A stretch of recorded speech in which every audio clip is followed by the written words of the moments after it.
Explicación espiritual 39. 1. El día de hoy lo ha designado el Señor, para que os demos la explicación de cómo han de efectuarse las manifestaciones en el seno de vuestras congregaciones, durante la semana de conmemoración, aquella que conocéis como Semana Santa. 2. Este día debe ser aprovechado para haceros algunas aclaraciones, aún llegando a materializarnos, si eso fuese necesario para la mejor comprensión de las cosas. 3. Todos sabéis que en todas las religiones y en todas las sectas que son ramas del cristianismo, se conmemora la pasión del Divino Maestro, y que desde hace muchos siglos, año tras año, se hace la conmemoración con el fin de revivir en el corazón de los hombres, aquella pasión sagrada, llamando a la humanidad a la penitencia, a la meditación y al recogimiento espiritual. 4. Pero también sabéis, que la conmemoración de ese divino acontecimiento, de esa obra divina, que hacen las sectas y religiones, no está dentro del respeto, de la espiritualidad que cabría esperar en fechas tan significadas. En el seno de muchas instituciones religiosas, esta conmemoración ha degenerado, hasta el grado de convertirse en una profanación. 5. Tratando de ser una representación de aquellos hechos divinos, han caído las religiones y las sectas en el fanatismo, en muy grandes faltas de respeto, en idolatría, en representaciones teatrales que son una verdadera farsa. 6.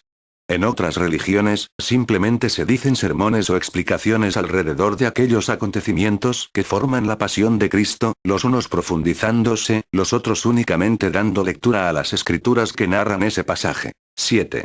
Y bien, ¿qué es lo que en todo esto os toca hacer a vosotros, los discípulos del Espíritu Santo? ¿Cuáles deben ser vuestras prácticas? ¿Cuál es la forma perfecta de conmemorar la pasión divina del Señor en estos días? 8. Entre vosotros, se han hecho también múltiples prácticas y manifestaciones referentes a la pasión del Señor. Hay recintos espiritualistas en donde tienen acceso multitud de espíritus, de aquellos que estuvieron con el Divino Maestro en el segundo tiempo. En otros recintos, se ha hecho la representación de aquellos pasajes de la pasión del Señor que hablan de la entrada en Jerusalén, ostentando el pueblo en sus manos las palmas y los olivos, recordando el jueves aquel, haciendo la representación del cenáculo con una mesa, panes y vino materiales, y dando acceso a los espíritus de los apóstoles del Señor, y en representación del viernes que habéis llamado de dolores, haciendo uso del rayo de la divinidad, para representar la crucifixión de Jesús, la vía dolorosa y las 7 palabras en el momento de expirar en el madero. 9. En fin, hermanos, más que una conmemoración espiritual, lo que habéis hecho es representar materialmente aquellos sucesos, y cabe aquí decir, que es imposible para un ser humano, penetrar en una representación material que se acerque a la realidad. 10. Todas estas prácticas pertenecen a los tiempos pasados, a vuestros inicios, cuando no teníais todavía un concepto definido de lo que es la comunicación de Dios a través del entendimiento humano, y de cuál es la finalidad de la divinidad al comunicarse de esta manera. Mas habéis llegado a las postrimerías de esta comunicación, y es justo que esta conmemoración sea en la forma correcta. 11. Para conmemorar en forma debida esos acontecimientos, debéis penetrar en penitencia, no en el ayuno de la materia, sino en la mayor preparación espiritual, para que al comunicaros con el Padre de espíritu a espíritu, si alcanzáis una preparación verdaderamente espiritual, en la palabra del Divino Maestro estará su pasión revivida, su pasión invisible a los ojos materiales, pero palpable, vívida, para el espíritu de vosotros. 12. Si llegáis a elevaros grandemente en la preparación de vuestro espíritu, sentiréis el gotear de aquella sangre divina sobre vuestro propio corazón, sentiréis la caricia de aquella mano de amor y perdón posándose en vuestra frente, sentiréis la esencia de aquella palabra de espíritu a espíritu y os sentiréis bañados en la luz de esa mirada. 13. Todo lo tendréis en la palabra del Divino Maestro, y la pasión del Señor será para vosotros inspiración. 14. Entonces no será menester que participéis más en representaciones materializadas para percibir cómo, al encontrarse vuestros espíritus concentrados en una comunión verdadera, vuestro Maestro camina por entre su pueblo, sanando a los enfermos, perdonando a la mujer adúltera, sorprendiendo a fariseos y publicanos, regenerando a los pecadores. Así, el Maestro estará con vosotros como en el segundo tiempo, solo que será espiritualmente. 15. No se haga más, entre vosotros, la representación material de aquellas cosas. Que el pueblo, una vez alcanzada la preparación espiritual, sienta y viva verdaderamente la pasión del Maestro, dando un paso muy grande en la senda de progreso espiritual en esas albas de conmemoración. 16. Que no haya palmas ni olivos, que no haya aguas ni panes ni vinos materiales, que no haya representaciones del Vía Crucis con actos materializados, no, hermanos míos, abolid de entre vosotros todo materialismo, y como buenos discípulos del Espíritu Santo, penetrad por la senda del espiritualismo trinitario mariano. 17. Vosotros habréis de practicar después de 1950, estas cosas con la mayor sencillez, con la mayor espiritualidad. 18. Conmemorad la pasión divina con la mayor espiritualidad, es esta la exhortación del mundo espiritual de luz. 19. ¿No sabéis lo que el Divino Maestro os tenga reservado en sus arcanos? ¿No sabéis las grandes revelaciones, las grandes cosas que os inspire a través de vuestro propio espíritu, por medio de la comunicación de espíritu a espíritu, por medio del don de evidencia, del presentimiento, de la intuición, de la revelación, de la sensibilidad de todas vuestras fibras? 20. Hermanos, vuestra espiritualidad no terminará después de 1950. 21.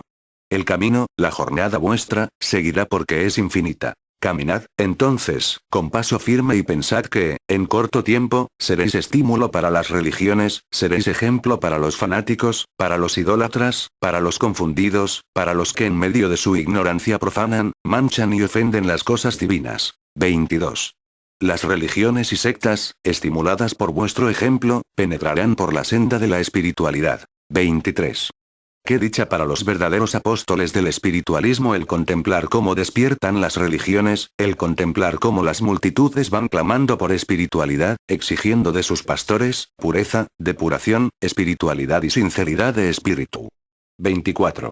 Vosotros, desde vuestros humildes lugares, contemplaréis con placer espiritual infinito, el despertar de los hombres, el despertar de los espíritus. 25.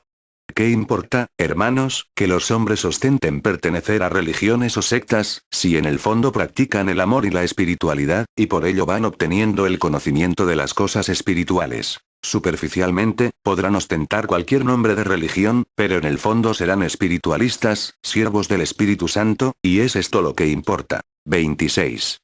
Sabed que llegará el día para todos los espíritus que habitan en este plano, en que no os distinguiréis los unos de los otros con nombres, como son el de israelita, cristiano, espiritualista, musulmán, etc., sino que sin necesidad de ostentar ningún nombre, todos seáis en verdad, hijos de Dios, los siervos obedientes a la ley divina, los hermanos que se aman los unos a los otros. 27. Mas todavía hoy ostentáis el nombre de espiritualistas trinitarios marianos, porque tendréis que levantaros ante las muchedumbres que forman la humanidad, esa humanidad que a pesar de su materialismo, reconoce la existencia del Dios verdadero, esa humanidad que en su materialismo practica alguna norma o precepto espiritual, esa humanidad que se encuentra dividida en sectas y religiones. 28. Entre esa humanidad penetraréis para abrir paso, y aunque en esa humanidad también os encontraréis con sectas y sociedades espiritualistas, no solo os distinguiréis por vuestro nombre de espiritualistas trinitarios marianos, sino que por vuestras prácticas espirituales también lo haréis. 29. Más que el nombre que ostentéis, importan las obras, y a través de ellas, el testimonio que deis de Dios con vuestros actos, pensamientos y palabras. 30. He aquí el secreto del cumplimiento de las leyes de Dios, he aquí la clave para la salvación del espíritu, para que a través de su jornada, camine por el sendero de evolución que conduce al seno divino. 31. Los hombres faltan al respeto a sus propias religiones, traicionando sus propias convicciones. Vedlos pisotear interiormente lo que dicen amar y respetar. 32. ¿Y por qué es esto? Porque han visto a su vez, que los encargados de la ley, los representantes de la ley divina en todos los caminos, en toda secta y religión, han llegado hasta la degeneración espiritual más absoluta, a la profanación, al fanatismo, a la idolatría, a la impostura. 33. La humanidad no encuentra ya aliciente ni estímulo en sus antiguas prácticas, no encuentra el consuelo ni el bálsamo en su culto espiritual o en su imperfecto culto religioso, confía tan solo en sus propias fuerzas, y cuando fracasa porque éstas son escasas, reniega entonces y se levanta blasfemando delante de su Dios. 34. ¿De qué sirve a los judíos llamarse mosaicos, si no cumplen con la ley que Dios entregara a través de Moisés? ¿De qué sirve a los cristianos o evangelistas llevar estos nombres, si no cumplen con la enseñanza de Cristo contenida en los evangelios? Y, finalmente, ¿de qué puede serviros el nombre de discípulos del Espíritu Santo, o de israelitas, o de espiritualistas, si no cumplís con la ley? 35. ¿De qué sirven tantos nombres de sectas, religiones o formas de pensar, si no se honra tales nombres con la práctica de las leyes que esos nombres dicen significar? 36. Una gran misión tiene la divinidad reservada para su pueblo en este tercer tiempo, y es la de ser como un espejo del Espíritu Santo, la de ser el pueblo que refleje la luz del Espíritu Santo. 37. Qué fácil es decirlo, y cuán difícil es practicarlo. 38. He ahí el porqué, cuando el Padre ha pedido absoluta espiritualidad, muchos de sus hijos se han revelado, y muchos de sus discípulos no conciben que pueda llegarse a tal grado de espiritualidad, porque les parece difícil. 39. La práctica del espiritualismo verdadero, requiere abnegación, sacrificio, renunciación, gran fuerza de voluntad, dominio sobre la carne, amor, paciencia, humildad y muchas virtudes más, por lo que muchos, al no alcanzar a concebir esto, se han revelado. 40. Los que, por el contrario, han comprendido todo esto, tratan de penetrar por el camino verdadero, porque el verdadero espiritualismo todavía no es conocido por el pueblo de Israel, y por lo mismo, todavía no es llevado a la práctica. 41. Que os sirva de consuelo y aliciente el saber que, tanto el tiempo de la comunicación del Espíritu Divino y de su mundo espiritual de luz por el entendimiento del hombre, ha servido y servirá para que, aun sin que lleguéis a la suprema perfección, tengáis la preparación que el propio Dios, en un rasgo de humildad y mansedumbre divinas, ha venido a daros al comunicarse por el entendimiento del hombre pecador. 42.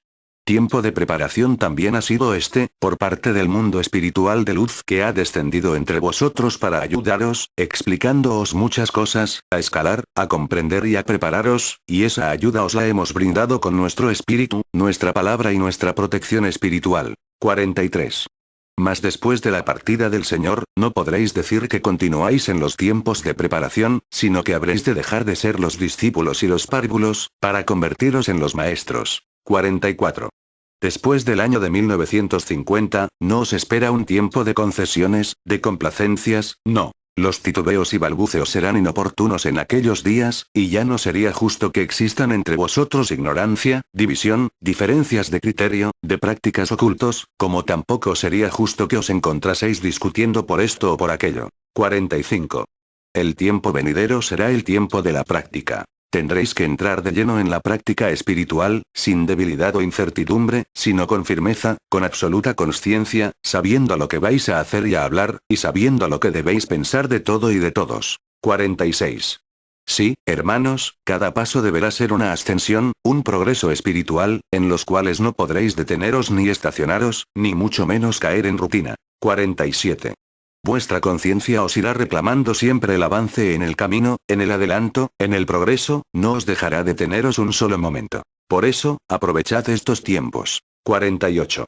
Meditad, y procurad con esa meditación, con la oración y la práctica, ir descubriendo en vosotros mismos, dentro de vuestro propio espíritu, el espiritualismo, la obra del Señor. 49. Él os ha enseñado que está en cada uno de vosotros, que ha posado una chispa de su espíritu divino en cada espíritu. 50. Si en el seno de vosotros mora el Padre, entonces ¿por qué no penetrar hacia vuestro interior, dentro de vosotros mismos, interrogando el arcano que se esconde en el seno de cada uno de vosotros, para que ese arcano responda a vuestras preguntas, y para que el Espíritu vuestro, iluminado siempre por la luz de su Creador, os revele las grandes cosas que en sus comunicaciones espirituales ha recogido de la fuente divina de sabiduría que es Dios? 51. Mas para que podáis alcanzar las grandes inspiraciones penetrando en el fondo de vosotros mismos, es menester buscar mayor limpidez, mayor espiritualidad, y así veréis cuántas cosas os revelará vuestro Padre a través de vuestro espíritu. 52. ¿No habéis escuchado frases a través de vuestro pensamiento? ¿No habéis escuchado cátedras perfectas que os llegan por medio de vibraciones a vuestro pensamiento? No llegan, por instantes, resplandores y reflejos de luz, frases de gran sabiduría a través de vosotros mismos, de manera que quedáis muchas veces sorprendidos, emocionados, dudando de vosotros, porque pensáis que es muy torpe y pequeña vuestra materia para haber alcanzado a concebir aquella frase, o a percibir tanta sabiduría. 53. ¿Y quién ha podido revelaros tan grandes cosas? Vuestro espíritu, es el quien recibe directamente del Padre la luz, la inspiración y la comunicación. 54. No hay uno de vosotros que no haya gozado de algún instante similar, todos lo habéis sentido, unos más, otros menos, según el desarrollo de cada uno, y también acorde con el ahínco y el amor con que busquéis esa comunicación. 55. Continuad, por lo tanto, penetrando dentro de vosotros mismos, seguid practicando esa concentración en vuestro espíritu, en vuestro pensamiento, porque será ese vuestro baluarte en los tiempos por venir, y vuestro espíritu habrá de revelaros las grandes cosas que recoja y reciba directamente del Señor, de espíritu a espíritu. 56. En el rincón de vuestra alcoba, cuando el silencio sea absoluto a vuestro derredor, escucharéis cada vez con mayor claridad, la voz divina del Señor, así como las voces del mundo espiritual de luz, voces que os hablarán, os inspirarán y os aconsejarán, para convertiros en ese instante en profetas, en portavoces de la palabra divina, en mensajeros del mundo espiritual de luz, en emisarios de la voluntad del Señor. 57. Y no solo sucederá esto en los momentos de vuestra meditación, no, también cuando tengáis que doctrinar multitudes recibiréis la inspiración del Señor, cuando vuestro espíritu se comunique con el suyo, cuando penetréis interiormente en vosotros mismos, para que vuestro espíritu, a través de vuestros labios, hable desbordando de todo aquello que la luz de Dios derrame sobre vuestro espíritu. 58. Después del año de 1950, cambiará mucho vuestra situación espiritual, pues no contando el pueblo con el aliciente, con la poderosa atracción de la presencia del Señor en la palabra, se dispersarán los unos, se enfriarán los otros, y muchos labriegos se irán alejando del cumplimiento. Habrá muchos desorientados, habrá muchos que dejen por un tiempo la práctica de las cosas espirituales, y lo que es aún más doloroso, habrá quienes retrocedan en busca de los caminos que dejaron tiempo a. 59. Cuán pocos sois los que os encontráis preparados para soportar tales pruebas, y muchos no han despertado con la preparación suficiente, y por ello, muchos recibirán ese golpe mortal. 60. ¿Puede culparse de esto a la divinidad?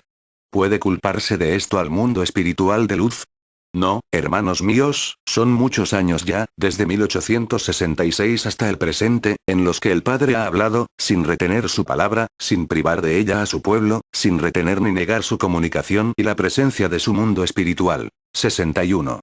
Pacientemente, lleno de respeto hacia sus promesas, ha venido entre su pueblo día tras día, año tras año, generación tras generación, sin contemplar si el pueblo está preparado hoy y mañana no, derramando siempre su luz, caridad y sabiduría, pidiendo a su pueblo unificación espiritual, pidiendo el respeto y el amor de los unos a los otros, pidiendo a su pueblo espiritualidad, y que abandone sus pasadas costumbres, arrancando del corazón del pueblo todo materialismo, a través de su obra limpia como el copo de nieve, pura e inmaculada. 62. Pero el pueblo, se ha familiarizado con su palabra. Cuando llega el postrero, el párvulo, teme este, obedece y se espiritualiza, mas después, contaminado por el ambiente de los demás, contaminado con esas malas prácticas de las que tanto os hemos advertido, va cayendo en la rutina, en el letargo, en la familiarización, en costumbre, hasta llegar el instante en que ya no hace mella al espíritu el reclamo del divino juez. 63. Ya no hacen mella en el corazón del pueblo los reclamos, las palabras de amor del divino Maestro. Y en las postrimerías de la comunicación por el entendimiento humano, he aquí un pueblo familiarizado, acostumbrado a complacencias, a perdones y mimos, un pueblo que no quiere atender la corrección del Maestro, el reclamo del juez o la enseñanza del Padre. 64. Este pueblo se ha enseñoreado, se ha ensoberbecido, y cuando escucha la voz de justicia, no se la atribuye a la divinidad, sino al hombre por el cual el Señor se comunica, y solo cuando esa voz es de amor, de perdón y alabanza, la aceptan los corazones diciendo: Señor, me halagas, me entregas porque estoy cumpliendo. 65. Entre este pueblo, se levantan los enemigos de la espiritualidad, los que no están dispuestos a sacrificarse un poco más, los que no están dispuestos a ciertas renunciaciones, a la abnegación, a la práctica de las virtudes que el Maestro enseña, como son la humildad, el perdón y la caridad. 66. En estas albas de conmemoración, que el Maestro encuentre en el cenáculo espiritual, no 12, sino gran número de apóstoles en este tercer tiempo, y que todos ellos coman y beban del cuerpo y la sangre invisibles espirituales del Señor, que está en la palabra que Él amorosamente ha vertido sobre vuestro espíritu, como antes vertiera para limpiarles, en los pies de sus amados discípulos, el agua purificadora en esa noche bendita. 67. En vuestro corazón, en vuestro recuerdo, en vuestra conmemoración espiritual, está el Maestro con vosotros. Sentid su dolor, el dolor del Espíritu Divino. 68. En estos días de conmemoración, guardad el más profundo respeto, formad con los corazones de Israel un santuario, donde penetre el Señor, para que, a similitud de aquel sepulcro en la roca, sea vuestro corazón el que guarde, no el cuerpo de Jesús, sino el Espíritu Divino del Maestro, como se guarda un tesoro, una joya de valor incalculable. 69. Que el día que llamáis sábado de gloria os reunáis para dar gracias al Señor, para recibir de su Espíritu lo que sea su voluntad, formando todos, encarnados y desencarnados, un solo pueblo, una sola familia que reciba la luz del Señor en este su bendito advenimiento. 70. En el día en que celebráis la resurrección del Maestro, meditad y orad, reunidos en armonía fraternal, pidiéndole al Padre por el universo todo, para que resucite en el corazón apagado de la humanidad, el anhelo por el bien, el amor y el perdón. 71. Días de conmemoración espiritual los que, si os preparáis estarán llenos de luz, espiritualidad e inspiración, para recreo y regocijo espiritual del pueblo de Israel. 72. La paz del Padre quede con mis hermanos.